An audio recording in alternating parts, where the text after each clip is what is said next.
The character of Elita 1 is interesting.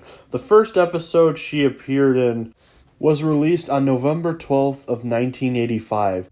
In the episode The Search for Alpha Trion, where the Autobots from Earth and a group of female Autobots on Cybertron, which includes the members of Moonracer, Firestar, Chromia, Lancer, and Elita 1, are looking for Alpha Trion, of course, as the title says. In the episode, the Autobots known as Optimus, Ironhide, Inferno, and Powerglide arrive on Cybertron, and later on in the episode, Optimus and his team go back, and that's where the episode ended off, and we never got to see Elita 1 ever again. Until the series Transformers Animated, where she appears in the episode, Along Came a Spider. And in this episode, we find out the tragic past of Optimus Prime and how he left his friend Elita. Of course, the Elita 1 in this episode is a bit different. Obviously, her paint job is way different from the G1 counterpart, and also she gains the ability of absorbing people's powers and gaining that ability, which is pretty cool, I'll admit. But in the episode, her, Sentinel, and Optimus are on an organic planet, and of course, thanks to the actions of Sentinel, because he was the reason that she got lost in the first place. And when Optimus meets up with Elita, Elita tells Optimus the tragic pain of what happened after they left her behind. She was mutated by the creatures on the planet, and she ended up going to the Decepticons because they would never take her back, which is honestly pretty fair because knowing how the Cybertronians are in this show, except for Optimus and his team, makes complete sense because with the example of Sentinel Prime, we know that Cybertronians are very toxic to organic species. So it is completely reasonable for Elita thinking that she couldn't go back to the Autobots at this state. She tries to use the key of the Allspark to try to purge her of her organic form. But of course, her plan backfires, and Optimus has to end up saving her so it doesn't kill her and the entire human race. And Optimus is open to taking her back, but of course, Elita, or Black Arachnia in this case, says that she could never go back to him ever again after that. Now, she appeared in a few episodes later, like very small minor roles. She appeared in the finale of the series, but I didn't really count that since it was such a minor role.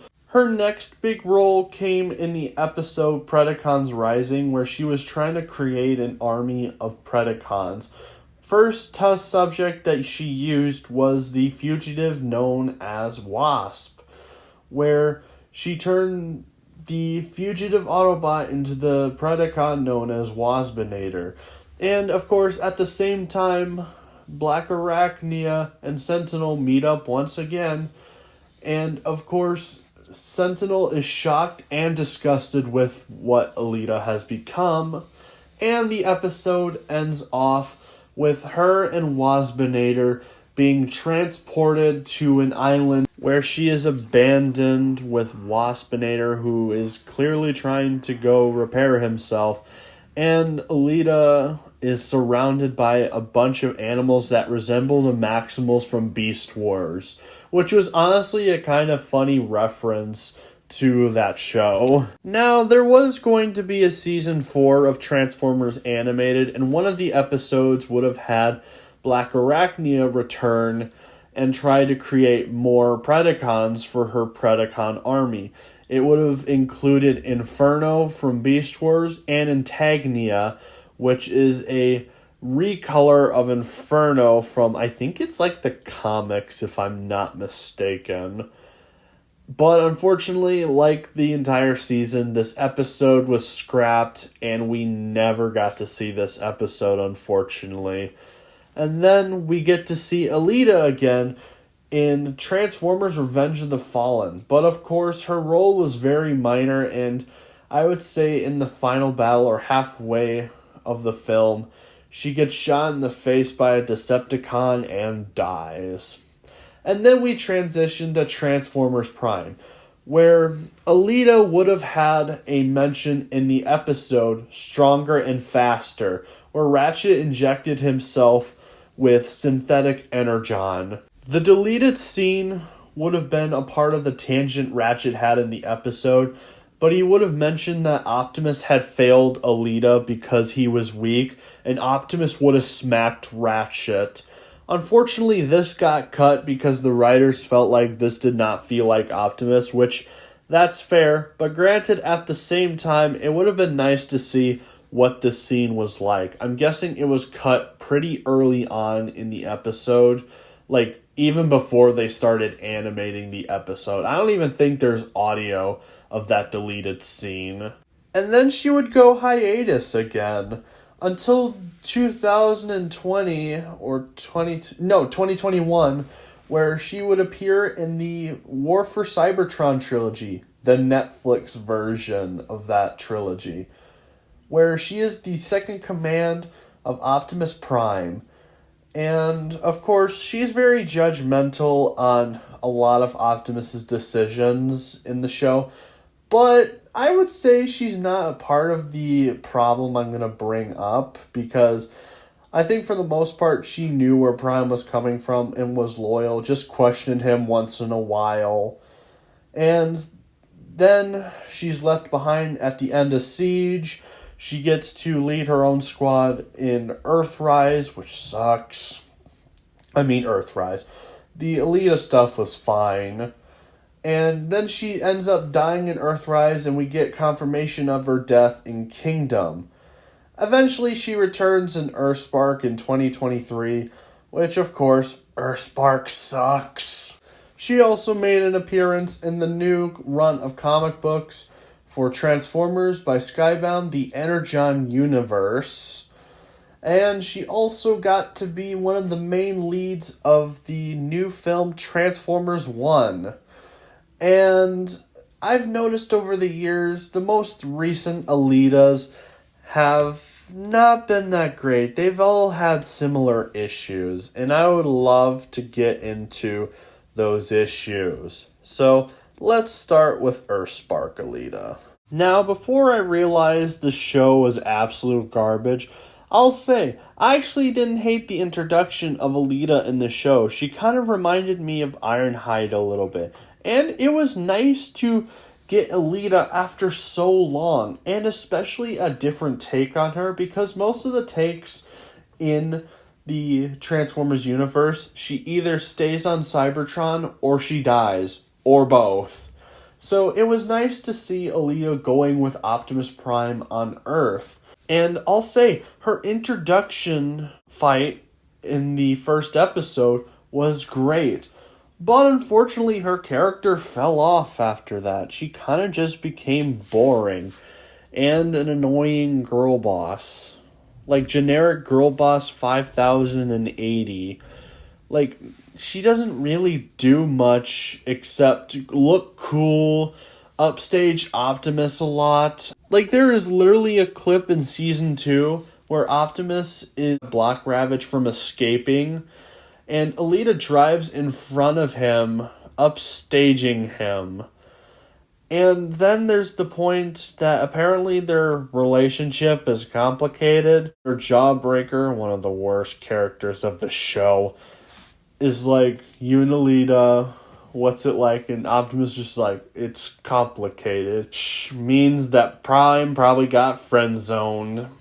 And also, a friend of mine described her as like the wife that disproves everything that her husband does, which I think that's completely accurate. Now, I absolutely hate Earthspark Optimus, so it's sort of understandable, but it's not cool that Elita 1 is cooler than Optimus Prime, the leader of the Autobots, the leader that somehow led the end of the war in the Earthspark universe, even though he is a complete imbecile.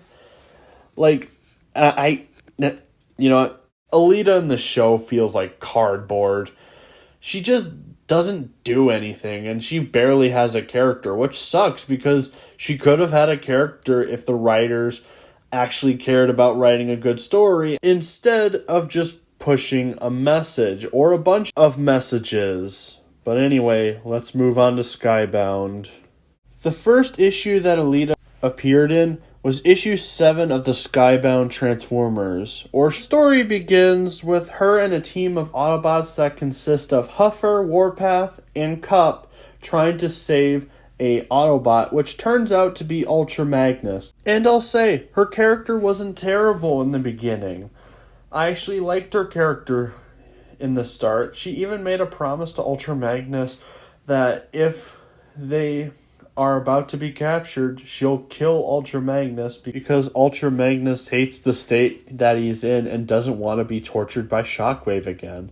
It's actually a very nice moment. Eventually, Elita 1 joins the Autobot team on Earth during the Shockwave conflict, and then she started to get annoying. First of all, she starts hammering on Optimus for not being there on Cybertron and helping their people, even though Optimus explained that he left and he was going to come back. But of course, Lita's like, you didn't, and Cybertron suffered for it. And also, does she make the comment to Elita that the reason Ultra Magnus is in the state that he is because of her, which even RC was fed up with Elita 1, where eventually later Elita encounters RC again, and you would think at this point she would apologize for what she said to RC, but she just says, I'm glad the fire is still within you, which pisses me off because no apology, come on. Like, I get saying things emotionally, but eventually you gotta apologize because stuff like that is wrong. It's like she doesn't even regret saying it. And in issue 11, she's just even worse because she tries to take all the energon that Shockwave made from the resources of Earth. And Optimus says that humanity could be very helpful for defeating the Decepticons in his opinion. And Elita just says, who cares about Earth? Now, yes, I get where she's coming from. She wasn't a part of the group of Autobots who went on the Ark to try to find resources. But at the same time, she should know Optimus and how he is willing to protect anyone. And, of course, Elita is abandoned on Cybertron, where Optimus's group goes back, except for the member known as Cliffjumper. And then we get to see her again in issue 15 of Skybound, where Cliffjumper has been abandoned on Cybertron, and he meets up with a group of Autobots which consist of Bluestreak, Blur, and Warpath. Yeah, Warpath survived. And we get to even see this dark moment where the Autobots are killing the Decepticons for their energon. Now, this is a very nice moment because it shows how tough things are on Cybertron. And it works, even if it's wrong. It shows you how bad it has gotten on Cybertron. And then we get to see Elita again, where she is bashing Optimus Prime once again and saying how he abandoned Cybertron. We get it, you're mad at Optimus, just shut up. And then also she proceeds to bash on him again in issue 17 of Skybound. Now, yes, you could make the argument that it's way too early to judge Elita 1, since this is still pretty new. And Elita could make some huge character development as she goes on. But at the moment, I do not like this adaptation of her. Now, I think Skybound is probably the best thing of Transformers in the modern era. Yes, I even like it more than TF1. And TF1 is fine as a movie, but is overhyped to an extreme.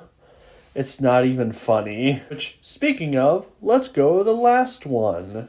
Now let's talk about the last Elita one, and that is the TF1 version. I absolutely hate this version with a burning passion. I hate her more than both Earthspark and Skybound combined. She is just annoying through the whole movie. She is mean to Orion for no reason. Even when he has been fired from her job, Orion is clearly trying to help her keep her job, and she's like, no one asked you, even though he's clearly trying to help you. And she stays about the same for the entirety of the movie. Like, she is just annoying. There was only, like, one part that I found her funny in, and that was when she was basically telling B to shut up, and that was about it. Which, I can relate to that. B was annoying in this movie, in my opinion. But continuing on, then she proceeds to make the claim that I am better than you. Now, apparently, this is supposed to be some sort of motivational speech for Orion to arise, but this speech really sucks. Who starts with, I'm better than you, for a motivational speech? You suck at this. Even the movie points how bad this is. Like, she just comes off as stubborn, annoying, and all into herself. Not even at the end of the movie, when Orion becomes Optimus Prime. She's just annoying through the whole thing. She proceeds to stretch out her ego when Optimus is like, I'm gonna need someone by my side. And she starts going with like Commander Elita 1 or General Elita 1, which just honestly pissed me off. Now, yes, the perspective on Elita 1 in this movie is fair. I remember having a debate of sorts with the character of Elita 1 with the YouTube channel Nerds Feed, which here's the clip when we were talking about Elita 1. I'm gonna say something that I actually disagree with you on TF1. I actually don't like Elita in the movie. She gives me like modern girl boss vibes, and I hate modern girl boss vibes. It's everywhere. I didn't think they pushed her too far to where she was a girl boss. She still like struggled against most combat encounters against named enemies. There was the moments where she was like threatening, but it worked, I guess. It was supposed to be more comedic than anything else, so I don't rag on it too much, although I do think Shockwave being scared of her was stupid. Really? Okay, maybe it can be a little stupid. I actually laughed at that part. The one part, I laughed at it too, don't worry. the one part that actually pissed me off the most was the "I'm better than you" line. Like, shut up. Yeah, that was, it was kind of cringe. I thought it was sweet for how they wrapped it around at the end, and she's like, I'm better than you, but I will still follow you type of thing, so that shows how good he really is. But it was still really strange. It was like a tsundere. I don't know why there was like weird tsundere anime vibes from her, but that's what I got. Yeah. That's fair. I just found her very irritating through the whole movie. Like, she was just being mean to Orion for no reason. Most of the movie, in my eyes. I mean, he got her fired. So I do understand a little bit, but I feel like she dragged it on too long, which, okay, this is going to sound awful, but that's a typical woman thing to do. I mean, you're not wrong.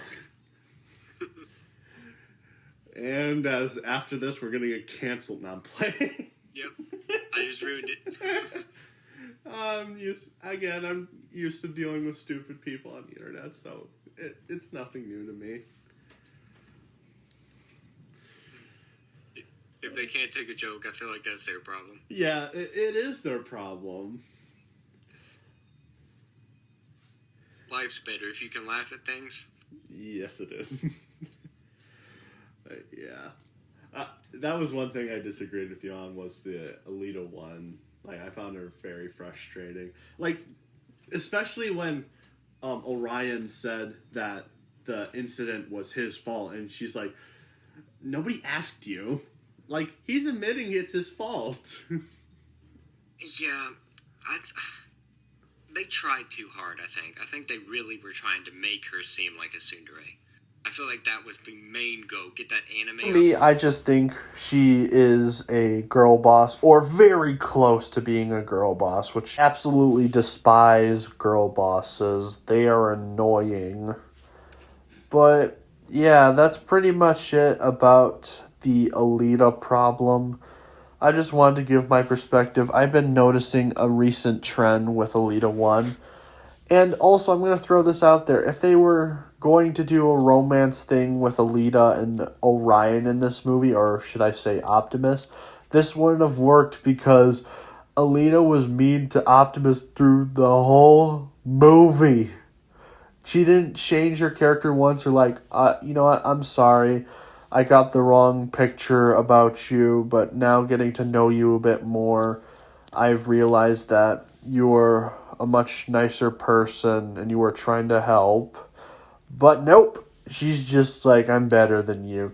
And we believe that Optimus and Elita should be friends, or even speculate more of them being a romantic pair just like their G1 counterparts. But that's about it for this video. How do you feel about these Elita ones? Tell me in the comments, and have a nice day, everyone.